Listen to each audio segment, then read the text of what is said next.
Hey guys, and welcome to my Creative Retreat live tutorial. My name is Aurélie and I'm a lettering artist from the Gold Coast in Australia. If you want to see more of my work, head to my Instagram page and you'll be able to see all the work I've been working on recently. You'll see that I'm completely obsessed with everything retro sign, 3D letters. I love to add a lot of texture and highlights to my custom lettering. So yeah, make sure to head to my Instagram to see more of my work. Today we're going to be trying to replicate this piece that you can see here.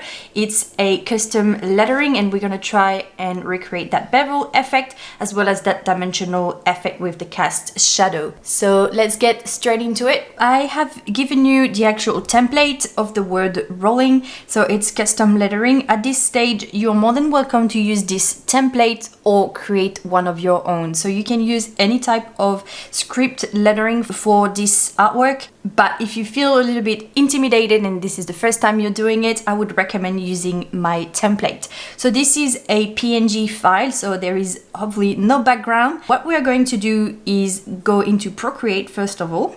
And the first thing I'm gonna do is create a new canvas, and I'm going to make it 3000 by 3500 pixels, and I'm just gonna rotate it so it's horizontal. Then I'm going to import that file that I have given you, so that PNG file. So I'm clicking on the setting button, clicking add, and then insert a file, and I'm just gonna go into my download folders, and that should fit perfectly within that canvas. I have used purple, but you can use any color you want to use. So the first thing we're gonna work on is create that bevel effect, and for that we're gonna create a guide so that we know exactly where to place that bevel effect. And the first thing we're gonna do is create a clipping mask on top of that PNG file, so on top of that layer. So please ignore all of my previous file, that's just my previous work that I've done ahead. So just look at this layer on top here. You can rename it so that you know exactly what you're dealing with. I'm gonna call it rolling so I know it's the actual main layer. Then I'm going to create a new layer on top. Tap on that layer and create a clipping mask. From here, I'm going to be using a regular pencil brush, so you can go into your sketching brush set and just grab the HB pencil or any brush that you want. I'm just gonna use white, and what I'm going to do is try and find the center line that's going through my letters. So almost if I was trying to find the skeleton inside of my shape. So I'm just going to go ahead and start drawing the inside shape of my letter, just like that. So you really want to figure out the center of the stroke, so you want to be right in the middle. And if you think you haven't done it too perfectly, you can use the liquify tool. I love this tool to kind of correct my letters, so I'm just going to type liquify, and then you can adjust the size of your brush. You don't need to make it too big, and then from here you can actually push. You can see it's like pushing my stroke wherever I want it to sit. So I'm just going to push it a little bit so that it's right in the center. This line doesn't have to be perfect. This is just your guide so that you know exactly where to place your bevel effect. Just like that. So I'm gonna go ahead and do the entire word. You can also draw and hold. If you kind of draw your arc and it's not perfect, you just hold it so you don't lift your pen off the iPad, and you'll be able to kind of use that perfect curve and kind of position it wherever you want it to go. We're just gonna do this one. Sometimes it won't work, but just have to kind of do a couple of back and forth until you're happy with your shape, just like that. And if you need to go ahead and use the liquify tool, you can just readjust. So I'm going to show you, because this part is kind of simple, but obviously here you have two stroke connecting, so it's going to be a little bit trickier. What I'm going to do here is kind of go in the center of these two stroke and just draw a straight line, just like that.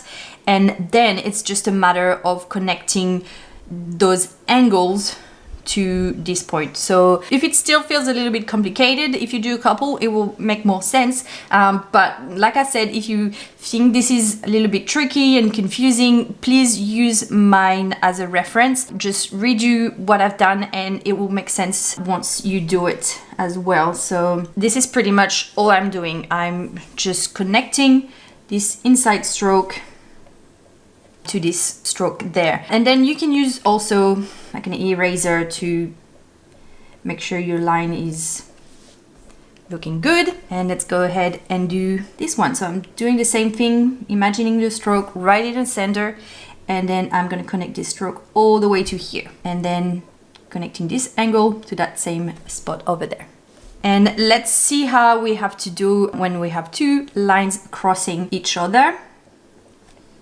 So I'm just gonna draw the inside stroke. So always start with the inside first. Everything will be a lot easier once you have done the inside.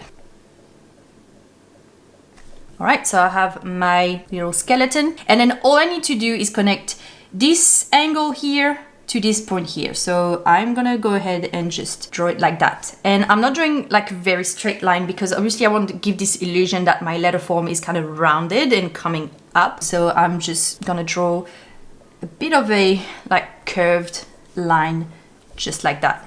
There you go. So we've done the R. Let's go ahead and do the O. I'm going to show you how I would do the O because it's kind of like a tricky one. Like I said, you want to start with the center stroke first. So I'm just going to go ahead and draw the center, and you can tap and hold and it will create a perfect circle, and then you can edit shape, and then you'll be able to kind of grab your handles and then move them where you want them to go. So I want it to be right in center, so I need to move it up a bit. There you go, a perfect circle. So then I need to do the inside of that shape. It's gonna go all the way in the center and then connect to that stroke here. So let's go ahead and draw that line first, and then let's just keep going and connect just like that. So now we're dealing with exactly the same as before. We have the little corners and then the intersection with our stroke. So all we need to do is kind of connect the angle to the intersection just like that.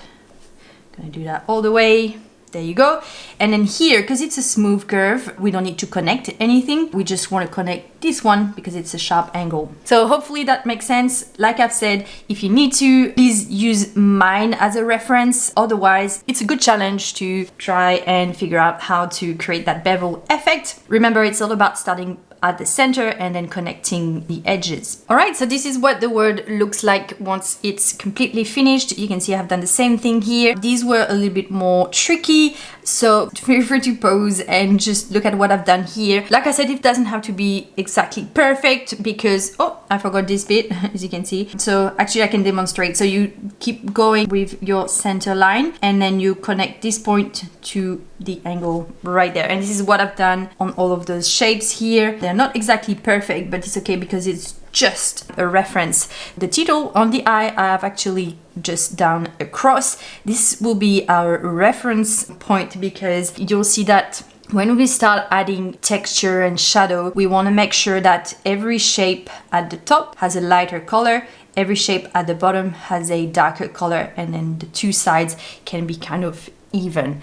It's totally up to you how you position those colors, but I'm just going to imagine that the light is coming from the top, so it's hitting the top of those shapes. So everything at the top will be a lighter color and everything down there would have a shadow, so it will be like a darker color. But we'll go over that in a minute. The next thing we have to do is actually create every single shape for every bevel. So let's take a closer look. For example, this shape here would be one shape that we have to create on a separate layer. So this is going to be a clipping mask on a separate layer. There's obviously a couple of ways you can do that, but for me personally, I forgot another angle. Make sure you don't forget any angle. For me, what works personally is to create a clipping mask and then actually draw the shape with a regular monoline brush. And I'm going to be trying to keep all the shapes next to each other different colors. So it will make sense in a minute.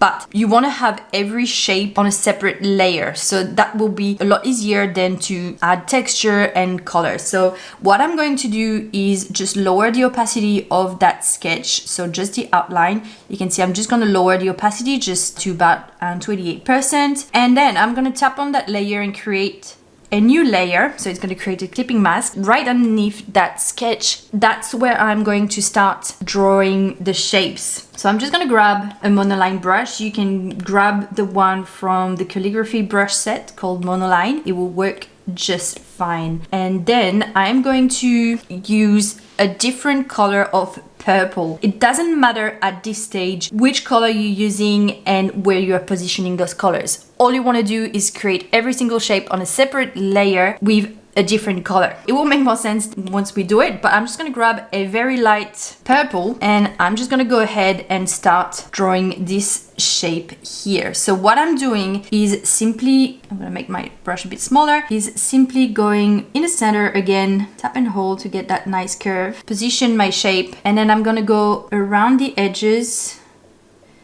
to close that shape and then close it here too. And I'm just going to drag color inside to fill it in. So there we go, we have one shape already. You can see here when you look closer, it's not perfectly sharp. So what I'm gonna do is just use my eraser set as the monoline brush as well. And I'm just gonna go ahead and kind of fix that so that it's nice and sharp. So then let's say you want to create the next shape. The next shape will be this one. I'm going to create it on a separate layer as well, which will be a different color. So I'm going to tap on that initial rolling layer, create a new layer on top, and then I'm going to grab a darker color.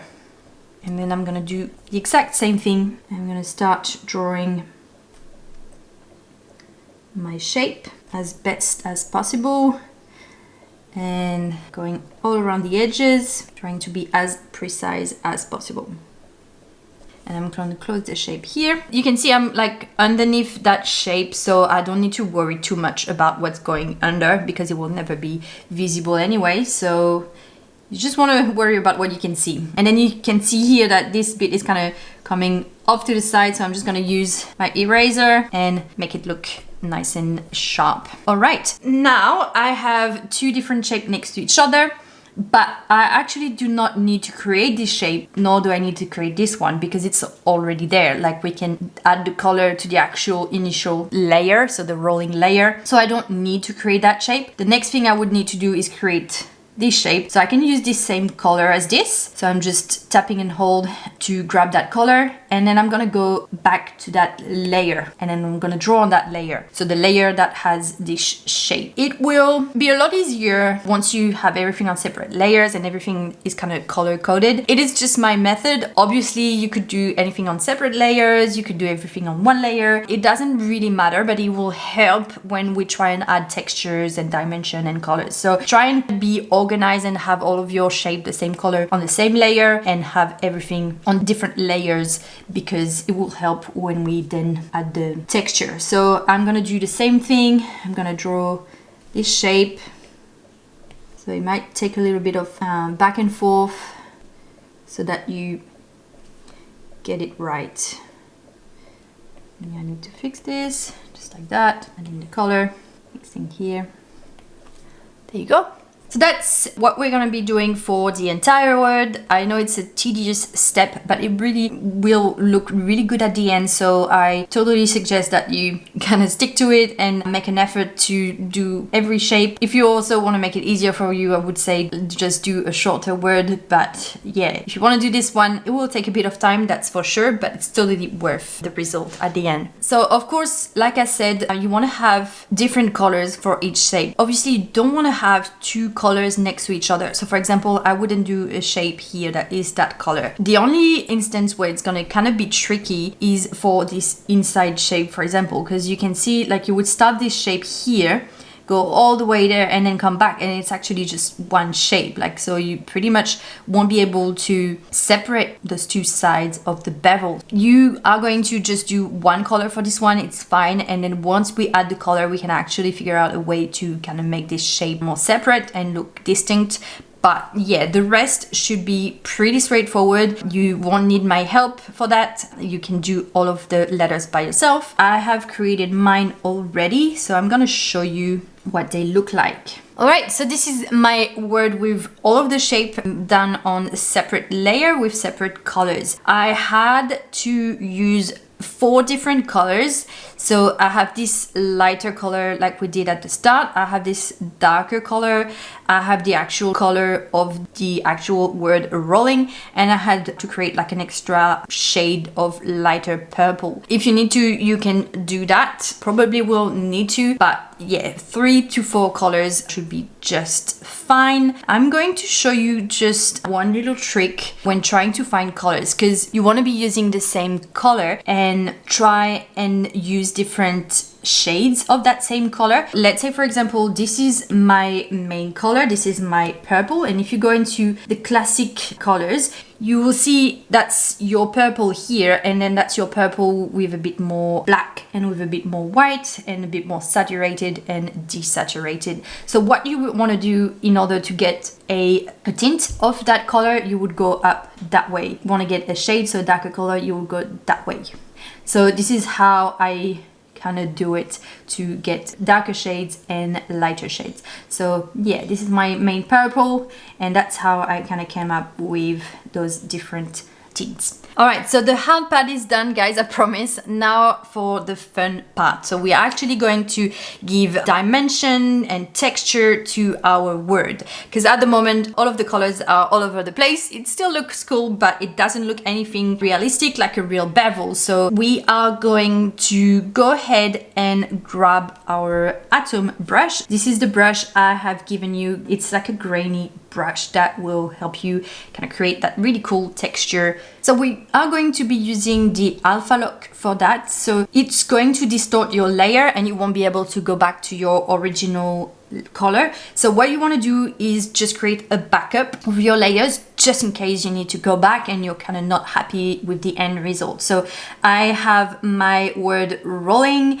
I have the shapes on different layers. This was my sketch and I grouped everything. So I'm just gonna slide my group and click duplicate and just make a copy just in case. I've already done it, so I'm not doing it right now, but I would suggest that you guys do that just to be safe, just in case you're not entirely happy with what you've done with the colors, and then you can go back to your original shapes. So let's start with this set of shapes, so the lighter shapes. And what I'm gonna do is tap on that layer and click alpha lock. What it's going to do is just going to make sure that you're only drawing on the shapes and not outside of that shape. So that's what an alpha lock is doing.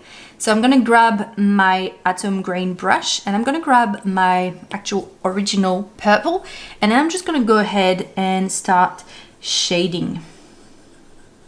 Just like that. I'm going to make my brush a little bit bigger. Wait, that's too big. Maybe 28%. I think I'm happy with that. So my idea here is to kind of make everything merge, kind of make everything a bit more smooth, so that I kind of get rid of all of those like different colors and those sharp edges. And with this one, I want to try and have that lighter color on top, because I'm still thinking that my light is coming from here. Therefore, it's actually casting a highlight just there. Next, I would want to go over to this shape. So this is actually this layer, the main layer, because this is like the background color. So I'm going to just create a new layer on top of that layer called rolling. So I'm just gonna add a little bit of highlight on this side, and you can also add a bit of a darker shade on the inside like that. So you can see it's already starting to look like something. It's already starting to look like there is light coming from here. Obviously, if it was coming from here, because this is the angle, there will be a bit of a shadow here, and then there will be a bit of a highlight coming back to this side. It will be the same thing with this one. Just creating a highlight coming from the top, and do this side again as well.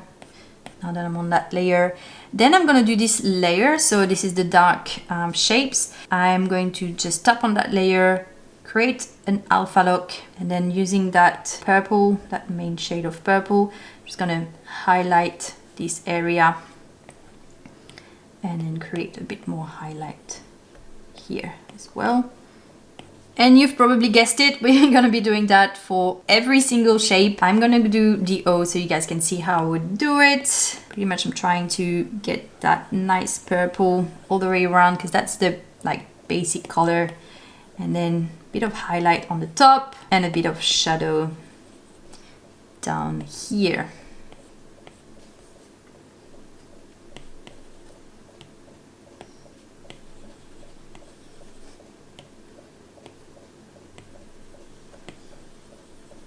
Let's do the inside.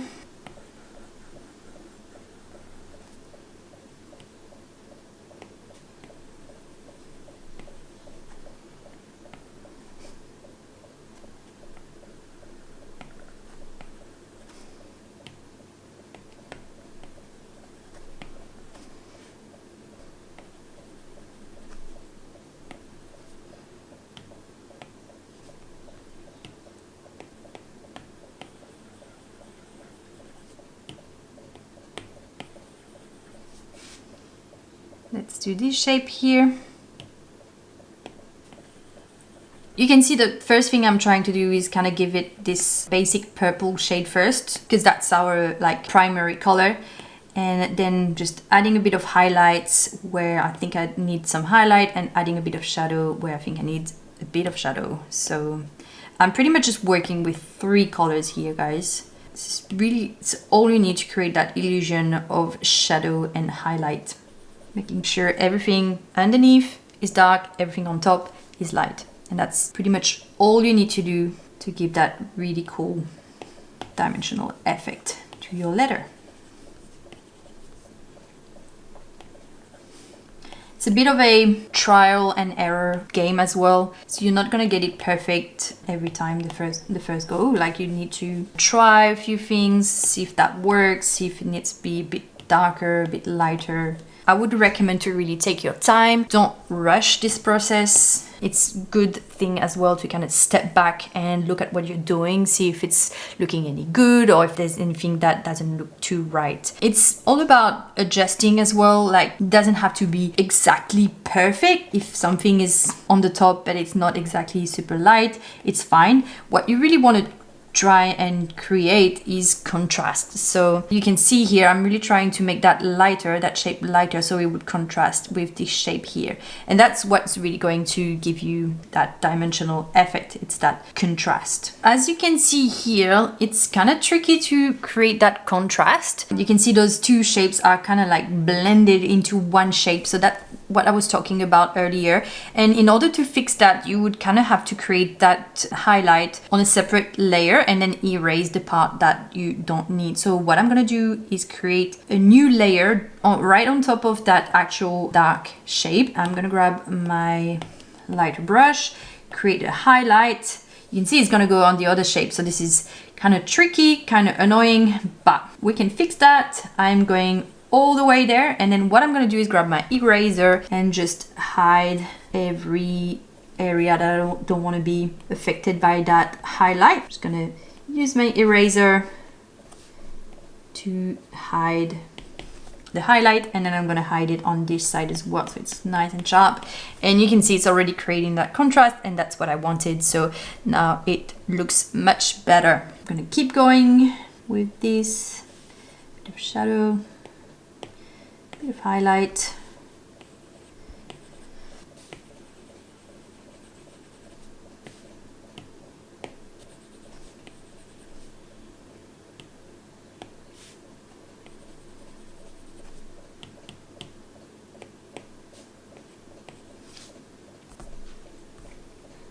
As you've probably guessed it, I'm gonna do that for the entire word, so I'll show you what it looks like. And this is what it looks like once I've done the entire word. So like I said, guys, it will take a lot of back and forth. It doesn't have to be perfect as long as you create contrast with your colors. And to be honest, it just comes with practice. Your first go might not be your best, but trust me when I say that the more you do it, the easier it gets and the better it will look. So yeah, just trust the process here, and hopefully you've got some cool bevel going on. I am going to show you now how to create that dimensional effect, because at the moment it looks a bit flat, so we are actually going to create a stroke around our word. I'm going to just create a new layer underneath that rolling layer. I'm going to grab my monoline brush again, and I am first of all gonna add maybe a color to my background so I can see what I'm doing, because I want my stroke to be white, so I can't really draw white on white. So I'm just creating a new layer and just dragging the color to fill the background. So now I can draw my stroke with a white brush. I have created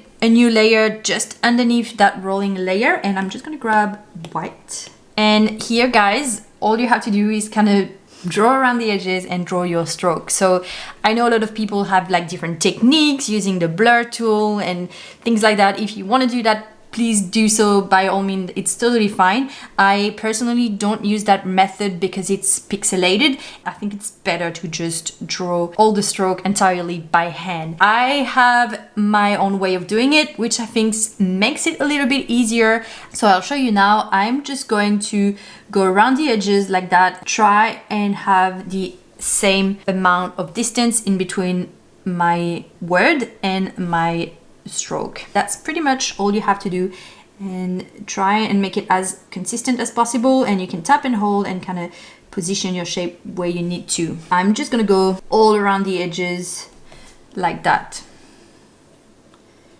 really trying to make it as consistent as possible.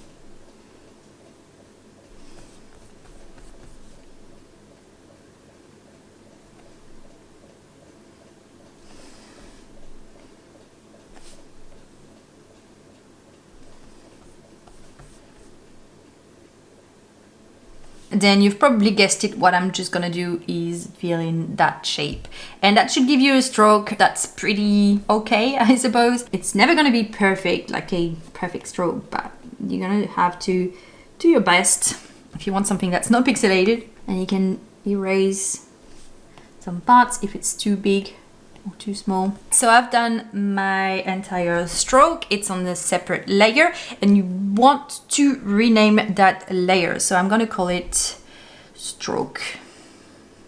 It's super important to rename your layer because this is the layer we're going to use to create that dimensional effect, but we're also going to use it for the shadow. So you want to make sure you keep it and you know exactly which layer it is so you can duplicate it and reuse it. So here we are going to create that dimensional effect, and there's nothing easier than create a 3D effect. All you need to do is duplicate that stroke layer. So I'm gonna duplicate it. So you just slide and click duplicate, and then you're gonna grab it. So you grab the one that's underneath and you change its color. So I'm gonna make mine a different purple, and then you can select that layer and simply just drag it underneath. So what I'm wanting to achieve is create a dimensional effect that's the same color as my background. It will make the bevel stand out more, and I think it looks nicer. So it's just a different style, but obviously you can make your dimensional effect any color. So this shape in the back can be any color you want. So just for the purpose of this video, so you can really see what I'm doing, I'm gonna make it this bright purple, but then I'm gonna change it to the actual same color of my background. So what we need to do now to create that dimensional effect is to connect the edges. So you wanna bring this corner to this corner here, for example. So that's an easy one, but you want to make sure that when you connect all of your angle, you kind of fill them in like that, and you want to make sure that every angle is going to be the same. So if this is almost like a kind of like a 45-degree, I'm going to try and aim at having that exact same angle here. So not here, not here, really on the same angle. And that's the trick, making sure you're using the same angle. And you want to make sure you don't forget any corner, so even those, so it kind of looks nice and straight, still using the same angle. And forget those shapes. Alrighty, and this is what it looks like once I have connected all of the edges. You should have something that looks like this. Hopefully I haven't forgotten any. I can see I've forgotten one here and here. There you go. That's better.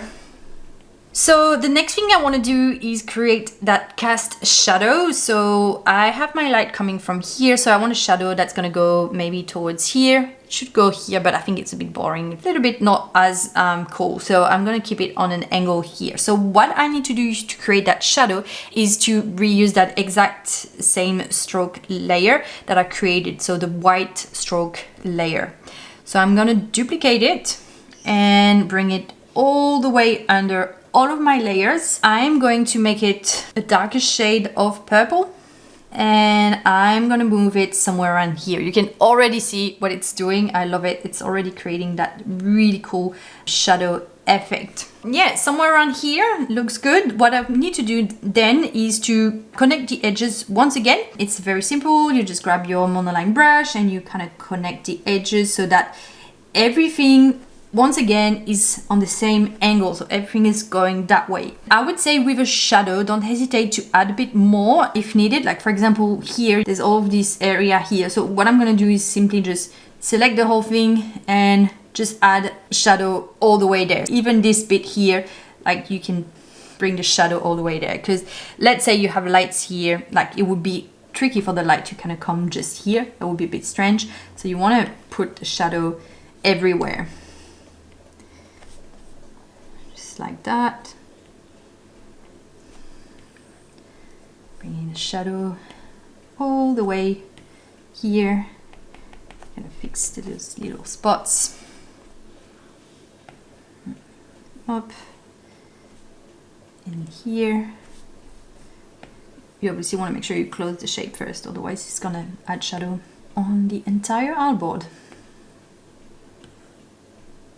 Okay, I'm happy with that. So what I'm going to do now is set this mode to multiply. So I'm just going to tap on that little N on my layer and go all the way up to the top and select multiply for the blending mode. That's just going to really blend everything and make everything a bit darker, which looks more realistic, more like a real shadow. And then you want to go into your adjustments and click Gaussian blur. You just tap on your screen and then slide your pencil to the right and it should add blur to your layer. So you don't want to overdo it. I would say just maybe like 5% is totally fine. Like you can just have a look at it, see what looks good, but I would say 5% looks kind of good. And then I'm gonna lower the opacity of that layer just to make it look a bit more real, maybe 75%. Now I can actually go ahead and start working on that dimensional effect because it looks a little bit flat at the moment. So I'm actually going to make it that color, that exact same color of the background, because I think it really makes it pop even more. We're going to be doing exactly the same thing that we did to that bevel effect, to that 3D layer. So we're gonna add highlights and shadows. So I'm gonna add a bit of a lighter purple, almost white, and a bit of a darker purple to create shadows. So I'm going to create a clipping mask on top of that 3-dimensional effect. I'm gonna grab a darker purple and you can set that layer to multiply. Your clipping mask can be set to multiply. And then what I'm going to do is simply grab my atom grain brush and I'm just going to go ahead and create a nice shadow here. Because there is a corner, I'm just going to erase everything going past that angle, just so that this face is like in the shadow but this one isn't. So again, it's one of those things where you have to kind of step back, look at it again, make sure you are happy with how it looks, and if you need to, you can go back and erase. So I'm pretty much just thinking same thing, the light is coming from the top, so I want every shape underneath to have a darker shade. I'm just gonna add a bit of shadow underneath.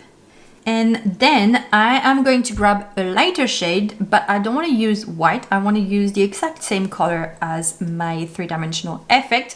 And I'm going to create a new layer, but instead of multiply, which is my secret, I'm going to use the add blending mode option. You'll see what it does in a second. It's my absolute favorite. It's actually making it lighter, but it's also giving like that glowing kind of sparkly effect, which I'm a huge fan of. If you've seen my work, I use that blending mode all the time. This is my secret. Don't tell anyone.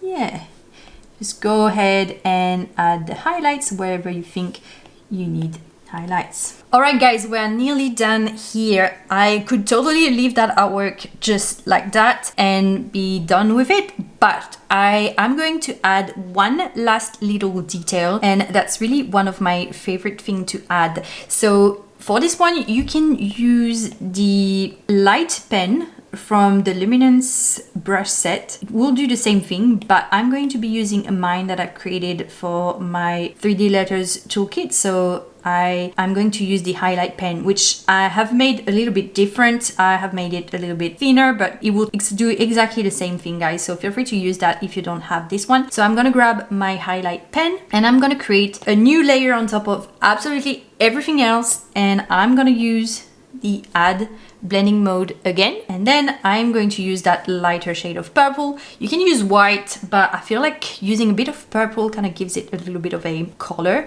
which I really like. So I'm pretty much just gonna go around every single corner just like that and create that very small highlight, even on that bevel effect. So it's one of those brush where you can use the pressure. So the more pressure you put, the thicker it's gonna look. What I like to do with this brush is kind of put different pressure when I do it, so that it kind of really gives that shiny highlight effect, which looks so cool. You can do the exact same thing here, where you kind of hold your pencil to make sure you have a very smooth corner. It's my little cheating method. It's not cheating, it's just using the tools properly.